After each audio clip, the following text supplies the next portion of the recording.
Evening. Good evening.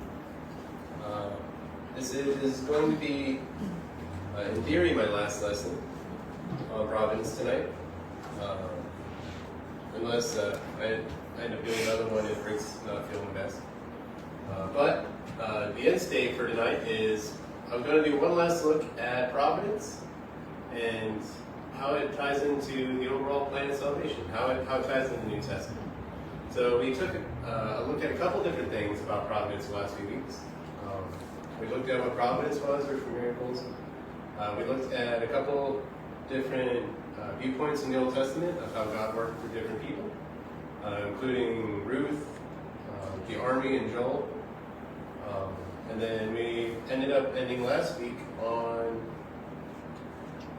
I just forgot. Joseph. Yeah, Joseph. I wanted to say Daniel because everybody kept wanting to be Daniel. It's like, no, we didn't. We did Joseph. So looking at Joseph last week, a couple of things we highlighted were the relation between Joseph and Christ, a lot of the similarities from that, including even down to their undergarments, how they were treated as they were both persecuted or treated by family. And we looked all the way through from his childhood, how he was raised, and versus how he ended up being in the end, and how he praised God for where he was at. Is there any other input? Anything anybody wants to bring up from last week that they thought was interesting, or before we move into this one?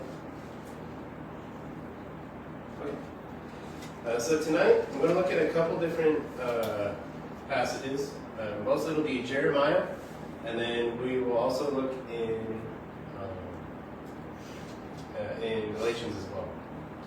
So actually starting tonight, I wanted to start with the verse in Galatians chapter 4. So we'll start tonight in Galatians 4, verse 4, actually verse 4 and 5. So I'll ask if somebody could start us off tonight by reading that. 4 and 5. Correct. But when the fullness of time had come, God sent forth his Son, born of a woman, born under the law, to redeem those who were under the law, that we might receive the adoption as sons. Thank you. So looking here in this passage, when it comes to God's providence, a key aspect to how God provides and how he's different from us as his creation is that fullness of time. So in a couple different lessons previously, and in a sermon as well, I briefly brought up his nature. So God's nature and how it ties into that providence, and us having free will.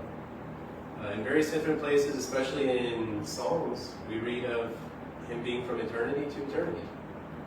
So looking here in Galatians, what's a key aspect for us in relation to his nature? What's something that sticks out?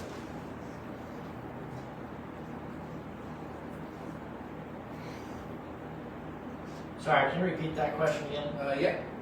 So if we view God in the context of who he is in relation to time, what do we think fullness of time means for us in context in Galatians? God has set all these things into motion, the providence you're talking about. It set everything up, and when the fullness of time had come, everything had been set up and was ready to receive Jesus Christ. Thank you. Great. So everything, all the way from through the Old Testament, the Old Testament's story, the history that's taken place there, as we read through it and we see all the different times God helps pivot his people towards that salvation, all the way starting from Genesis.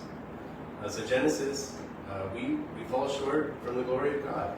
Adam and Eve decide to separate themselves in the garden by their choices. And the entire journey of the Old Testament is leading up to that single promise that's mentioned all the way in the beginning of the Old Testament, of Christ coming and the grace that we can have in salvation through him. If we look further in verse 5, so that he may redeem those who were under the law, that we might receive the adoption as sons. What do you think he means when he says the law? What law is he referring to? The old law. Correct. So all those different passages we looked at throughout the Old Testament, we can see how, while still following the old law and doing it the right way, the different key people that kept that lineage for Christ. Ruth, and how everything was done with her husband Boaz, and how everything was done according to what was required in Leviticus. And then even also following in later stories in Daniel as well. So the key two aspects I wanted to look at, this will be going back to Jeremiah, is a interesting concept, especially when you look in Jeremiah chapter 4. We always hear about the cup of salvation, but previously in the Old Testament, there's also the cup of wrath. So that's what I wanted to look at tonight. We'll start in Jeremiah chapter 24. It's pretty short, but we'll do a quick overview on it. Jeremiah, at this time, Israelites are again being warned about their idolatry and falling away from God over and over again. By this point in Jeremiah, it's already been 1,000 years, almost, if you follow chronologically all the way from through 1 Kings and Samuel and the Chronicles. It's been about 1,000 years that they've kept falling away, worshiping idols, ever since they went to Canaan. So a lot of the idolatry that's happening with the Canaanites, it keeps coming into their place of worship. So looking in Jeremiah 24, we can kind of see this disparity between those that are being faithful, the good figs, and then the bad figs, those that keep falling back to idolatry. So we'll look at 24 and a couple verses in 25, and really focus on how God works to remove that idolatry and that cup of wrath. So starting in 24, we'll look at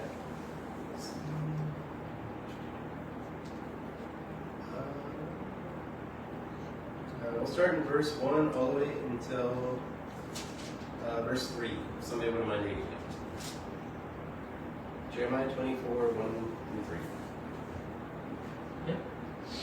The Lord showed me, and there were 2 baskets of figs set before the temple of the Lord, after Nebuchadnezzar, king of Babylon, had carried away captive. Oh boy. Jeconiah. Jeconiah, thank you, the son of Jehoiakim, king of Judah, and the princes of Judah, with the craftsmen and smiths from Jerusalem, and had brought them to Babylon. One basket had very good figs, like the figs that are first ripe, and the other basket had very bad figs, which could not be eaten. They were so bad.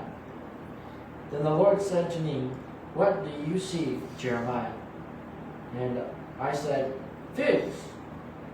The good figs, very good, and the bad, very bad, which cannot be eaten. They are so bad." Okay. Pretty much the same in mind. The ending that he uses is rottenness as well. So looking through this metaphor in the beginning, we can see further on in the chapter that there's going to be a comparison of the good and the bad. So at this time, and just for a quick history recap, and I encourage you to study on your own. What were the 2 halves of Israel? What were the 2 different kingdoms? Do we remember? When they split.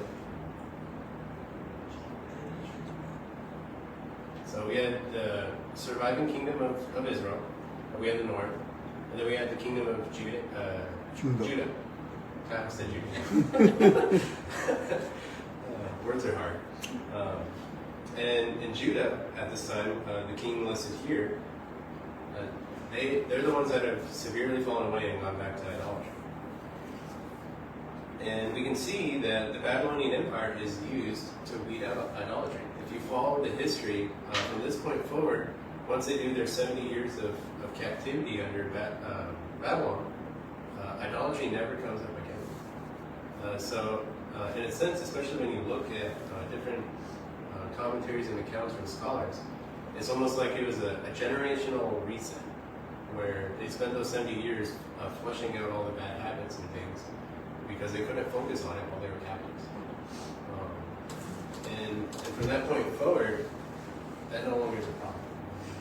If you look further in the chapter, the references, it says, "Thus saith the Lord of Israel, like these good figs, so I will regard as good the captives of Judah, whom I sent out to this place in the land of the Chaldeans. For I will set my eyes on them for good, and I will bring them again to this land, and I will bring them up and not overthrow them, and I will plant them and not pluck them. I will give them a heart to know me, for I am the Lord, and they will be my people, and I will be their God. For they will return to me with their whole heart. But like the bad figs, which cannot be eaten due to rottenness, indeed thus saith the Lord, so I will abandon Zedekiah, king of Judah, and his officials, and the remnant of Jerusalem who remain in this land, and the ones who dwell in the land of Egypt.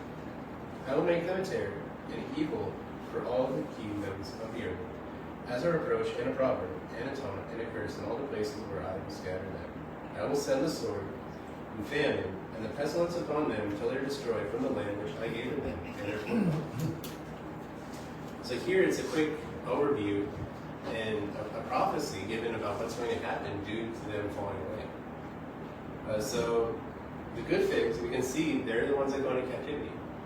The captivity, even though it, in the heat of the moment in that point in history, it seems harsh, it seems like an awful punishment.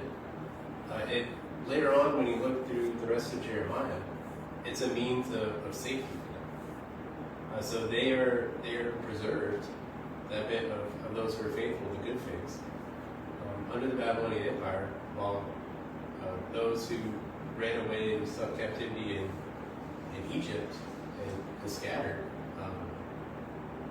they're punished and dissolved by God. And so here we can see that as another providential example in the Old Testament of how God kept Israel and kept his people and helped them come back to him. Is there anything else that sticks out before I bring up a couple things? Verse 7, "And I will give them a heart to know thee, that I am the Lord." Oh, good. Go ahead. Take it away. No, that's not what I meant. I was just excited. Please go ahead. "And they shall be my people, and I will be their God, for they shall return to me with their whole heart." And like you explained, right? They're being captured by the Babylonian people, and they're going to this time of, once again, hardship. Because they escaped from Egypt, right? And they're in the land of Canaan, and now the Babylonians are coming to capture them and enslave them for 70 years, you said. And then they're going back to that idolatry, right? Something similar to what was in Egypt. Yeah. Right, with the foreign gods, and who knows what else they went through. But God is just there once more, saying, yeah, you're going to go through it, but you're going to be my people. I know my good figs. Appreciate it. Actually, another thought that I have while I was looking through the study is it has a different perspective too when you read through Daniel. So in Daniel, they're still under the Babylonians. And we can see the story of Daniel. What was one of the key aspects of what set him apart from the rest of the Jews when it came to integrating into the Babylonian culture? What? Why were they thrown in the lions? Because they wouldn't conform. Yeah. So it's interesting seeing how it was a people for 1,000 years that kept going to idolatry, And yet you can see in the 70-year captivity, they fought against it, and that happened. So it was an interesting thing that came to life for me. Because after that, didn't the king of Babylon wake up the next day and to go see if Daniel was still alive? And because he didn't want Daniel to be there, right? He did not respect Daniel. And the king and what would you call him? He got swindled or he got scammed, right, for signing the documentation. I forget what his court's called.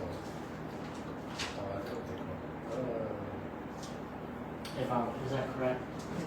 They said his advisors, right? His advisors. Yeah, there we go. Well, Yeah. thank you. Yeah. His advisors came and said, sign this, whoever shall not bow, that they'll be thrown. He said, okay, we can do that. And he's like, wait a minute, Daniel doesn't do that. I like Daniel. Yeah. And again, showing that the character that it keeps coming up in the Old Testament. Thank you. Anything else? Next part I wanted to look at is, so having looked through Jeremiah 24, a quick overview again, we can see that the exile wasn't an abandonment, but it was a deliberate act of protection.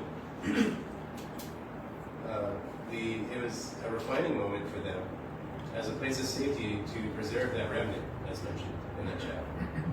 The harsh reality of losing their land, the temple, and the idols, it forced the exiles to realize that those gods were powerless. And it helped them hear that happen. The next part to look at is going to be in the next chapter, in Jeremiah 25.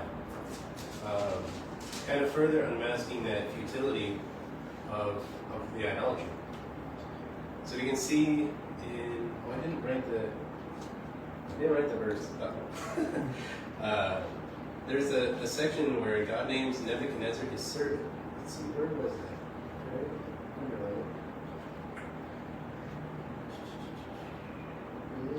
I forgot where the verse is. Verse 8 and verse 9. Is it? Yeah. Aha. You are correct. Thank you. I guess if somebody wouldn't mind reading those. Okay, so just verse 9. I guess 8 and 9. Okay. Therefore, thus says the Lord of hosts, because you have not heard my words, behold, I will send and take all the families of the north, says the Lord, and Nebuchadnezzar, the king of Babylon, my servant, and will bring them against this land, against its inhabitants, and against these nations all around, and will utterly destroy them and make them an astonishment, a hissing, and perpetual desolations. Thank you. What sticks out to you when God names Nebuchadnezzar his servant?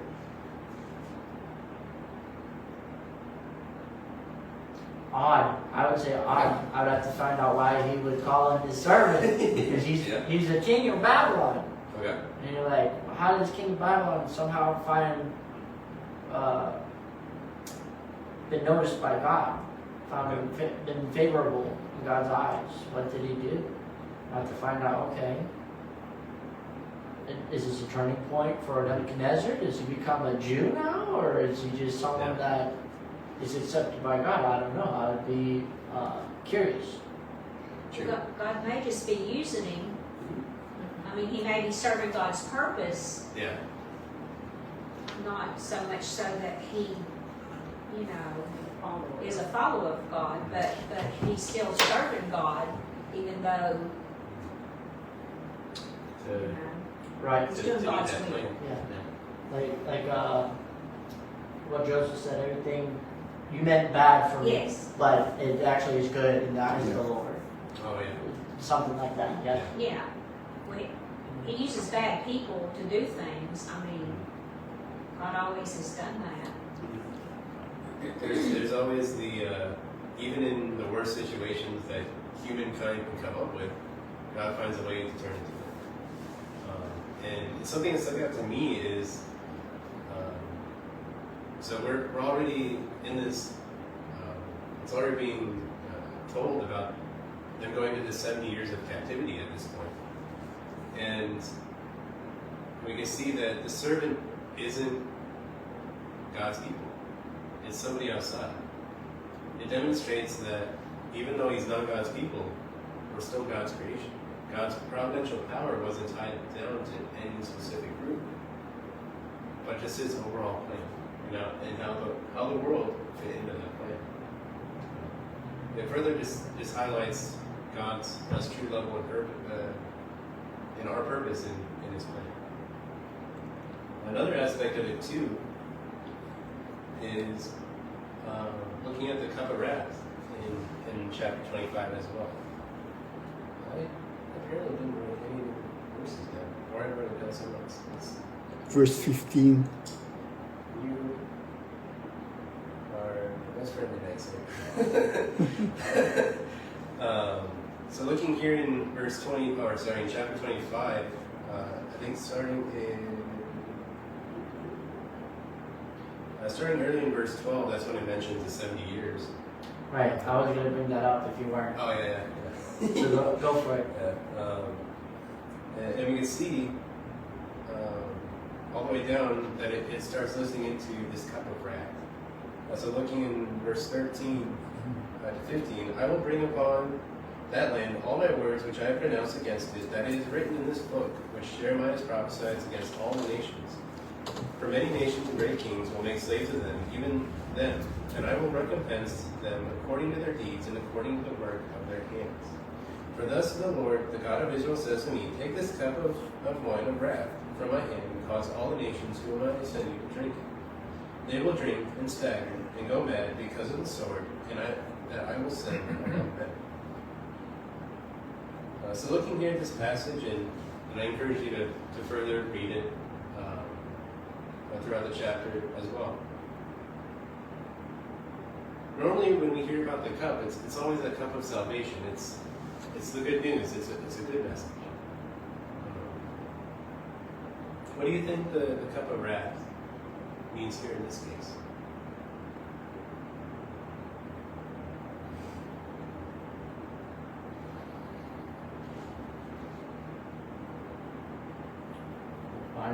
You're asking what the cup of wrath means?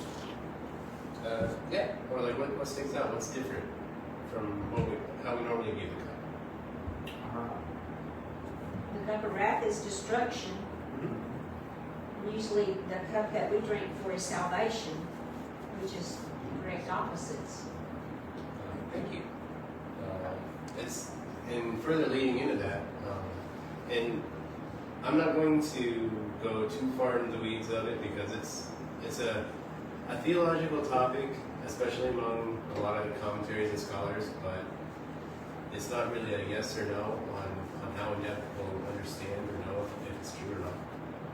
But the imagery between this type of cup, especially when you look throughout Jeremiah and see the wrath of God and how it's portrayed with the Babylonians.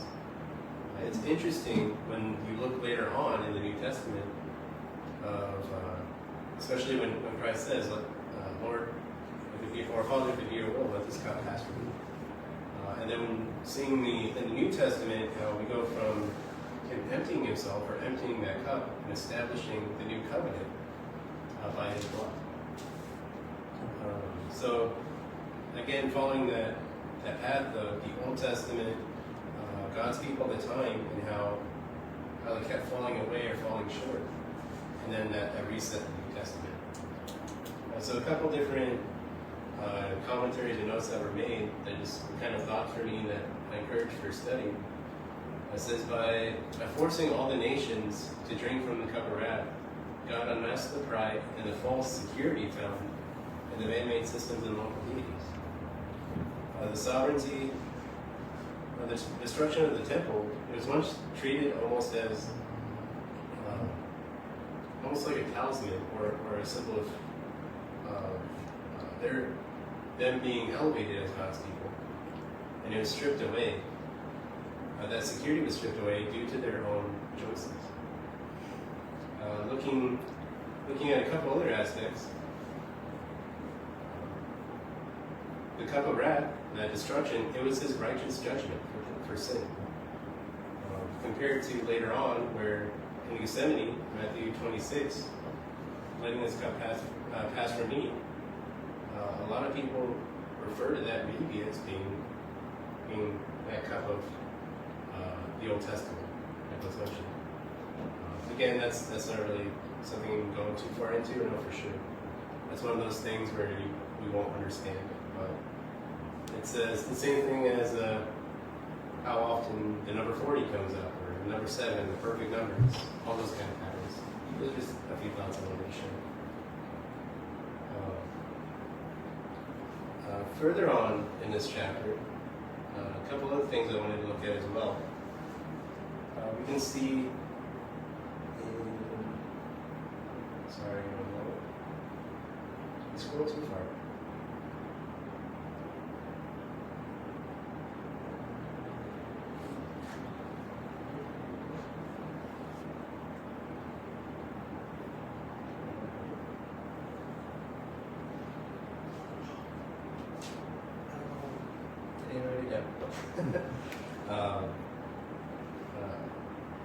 In chapter 25 as well, there's also it being pointed out of the actual king of Judah at the time, who's going to be a part of that escape towards Egypt, the kingdom that's falling apart. And it's interesting when you look at how the king of Judah is described. Jehoiakim, that that's a good way to put it. I don't want to say it wrong.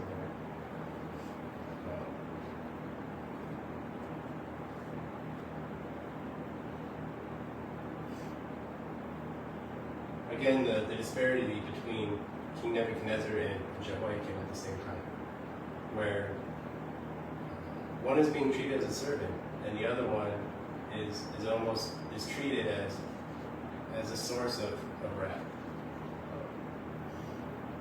And so seeing how quickly the kingdom falls away and falls short, just purely based on their own decisions, it's a reminder too, once we look to the New Testament, we see that the cup of salvation and what it means to be a part of the church, just how important it is to keep the kingdom, the church, until he comes here. So I want to look at now a couple verses in the New Testament to follow up on this transition to the cup of salvation. So I already mentioned Matthew 26. Next I wanted to look at Luke. So if you could look at Luke 22, verse 20. Somebody would mind reading that. Can I add a quick comment? Oh yeah. I was reading through the rest of chapter 25, and it shows the magnitude of that cup, right? And it's showing the anger of the Lord and the wrath of what this cup will have. And the Lord says, "You nations will drink from it. You're going to drink from this cup of wrath here, and all you nations are going to suffer." And so it's showing really the magnitude, and I want to bring that up because you're going to go on to the other cup. Yeah. So we're understanding God and His character, and people can't just say, "Oh, He's a loving God. He loves everyone." We can't say that. He does love everyone, but He hates our actions. He hates our sins that we do. And so if we are unrighteous, He's like, "Okay, my wrath is going to be upon you. You're going to drink from this cup. You cannot escape." And that's what it's showing at the end of that chapter of all those nations and what's going to happen to them. So I thought that was interesting. And I like on verse 12 too, when you read that, he says, "Don't worry, the king of Babylon, I'll deal with him as well." So he's still, like Miss Diane said, God is still using the king of Babylon for his purpose, but he's still going to get punished for what he has done. But everything's still used for God's plan. And so I thought that verse was very helpful, because you said he was assertive in God's eyes. I was like, wait a minute. Yeah. Okay. Verse 12 was my answer. Yeah. Thank you.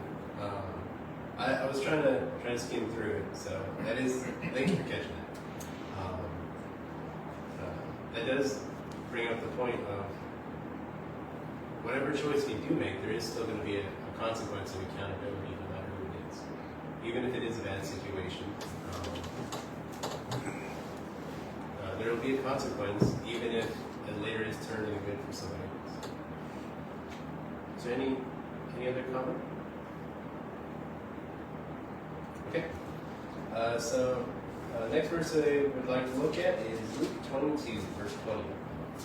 And this is just looking at the Lord's Supper.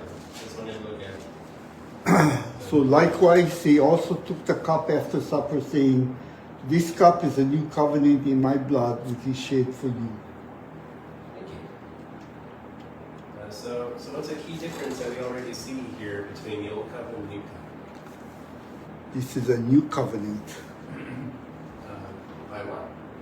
by Jesus' blood. So when we look and see the imagery of when Christ said that he emptied himself,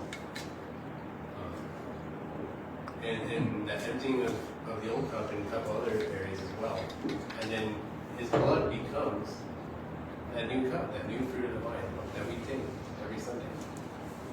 It's an interesting thought and adds another emphasis on it when we take it. We can see originally the cup in Jeremiah, they had judgment and it caused them to stagger. But we can see the cup in the New Testament through Christ as the cup of blessing and life. And it's a completely different end of the spectrum as a Christian.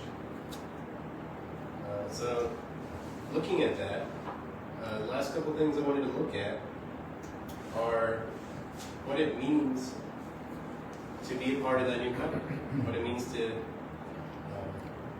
be under God's providence, under His care, under that new covenant. So next one I'll look at is going to be Matthew chapter 5, looking at the Beatitudes real quick.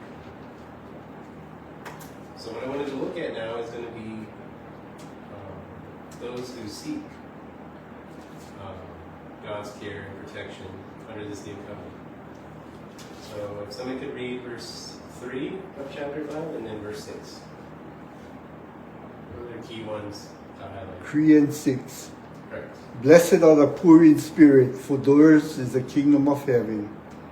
And blessed are those who hunger and thirst for righteousness, for they shall be filled. Thank you. So a key aspect with the plan of salvation, and a lot of times the question that comes up is, how do you know that it's the plan?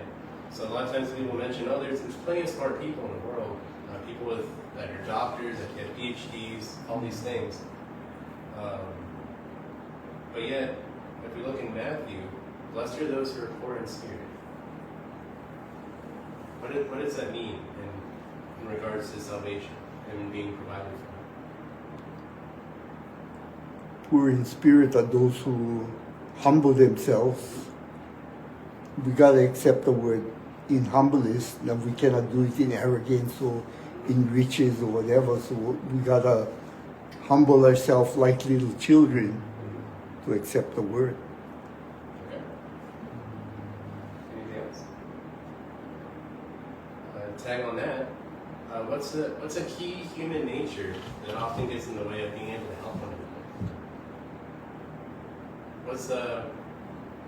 What's it called when we don't like to accept help from others?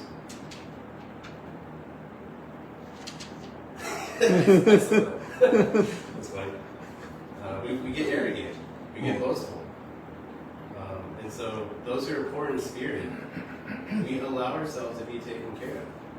We realize that we don't have that control. What we looked at before in other lessons, God's providence is we let God take the wheel. We're not going to be able to understand everything about God, His nature, about His plan for us. Looking in John 7:17, continues that, if somebody wouldn't mind reading that.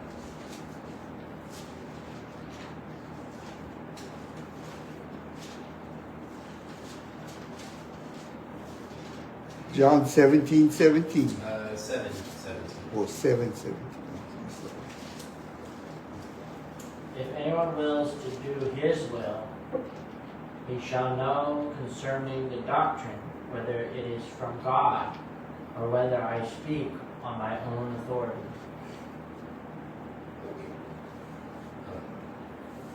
So whoever is willing to follow his will, to follow God's will, those who seek God are the ones who are cared for. Like when looked at in the past of there's providential care across all of creation, but there's that special care to those who are under that new covenant. Last little section I wanted to look at is Acts 8. That's just an example to end off for tonight. So Acts chapter 8 is the Ethiopian eunuch. So again, this is a perfect example of somebody who seeks God, who seeks to know the truth, who seeks the new covenant to understand Isaiah. He had a scroll, pretty much of what we call nowadays Isaiah 53, the suffering servant. We can see in verse 6 and 7 that Philip was told to travel south by an angel. He wasn't told why. He was just told to go. And then later throughout the story, we can see that, again, a servant of God was there at the right place at the right time for the Ethiopian eunuch. And for context as well, looking over the chapter, does anybody remember where the Ethiopian eunuch was traveling from and to?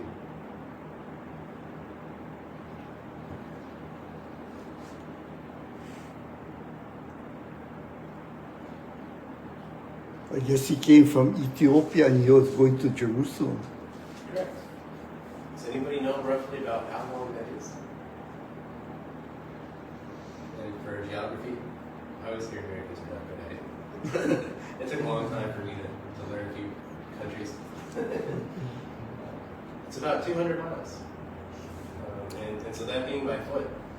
So he traveled 200 miles just to seek the truth for worship. He came all the way from the Queen's Court, from Queen Candace, to go worship in Jerusalem. And with a scroll of Isaiah 53 on him to study. And so when we think about that, when Philip then teaches him that Christ is who is mentioned in Isaiah, it brings a whole new emphasis on what it means to seek God and to seek His care. Another follow-up that I wanted to end tonight on is Paul himself. Looking at 1 Corinthians 16:9, Paul admits that the door was open for him. His journeys were an opportunity. All of his different missionary journeys he did, all three of them, they had good and bad days. We can see how they even reflected similar to the Israelites when they went into captivity. He was captive and in prison. But in the good and the bad, throughout all of his journeys, we can see that it was a means to spread the gospel. And so that's what I wanted to kind of end on tonight. It was just a general topic and a few things that I noticed on providence and salvation, and especially that key aspect of the Old Covenant. The reminder I wanted to leave for tonight and a close for invitation is, first and foremost, try to make sure that we let God be who provides for us, and not just a passive care, but one that we seek, one that we allow in our lives, one that we follow His requirements, His needs as a Christian to be under God's care. We have to follow a blueprint to be a Christian.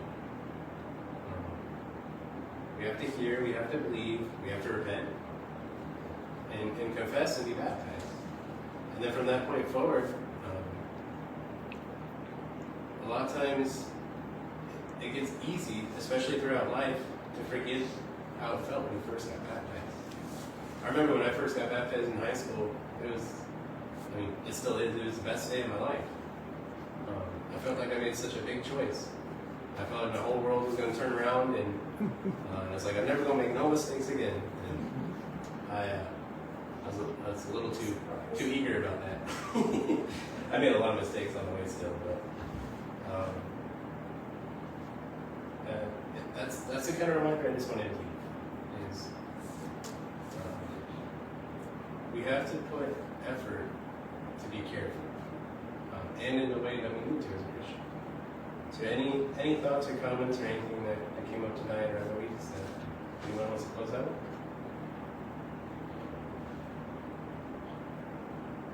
Okay. So this is the last lesson. Hopefully, Lord willing, Brother Rick is feeling better next week. If not, I might be back. If so, I did have a couple things I thought about bringing up about God's care and providence through the government and what it means in Peter when we're supposed to obey authorities.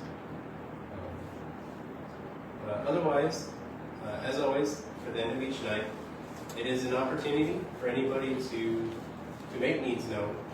If anybody has not allowed God to take care of them, if they've not given themselves and humbled themselves as a servant to follow Him.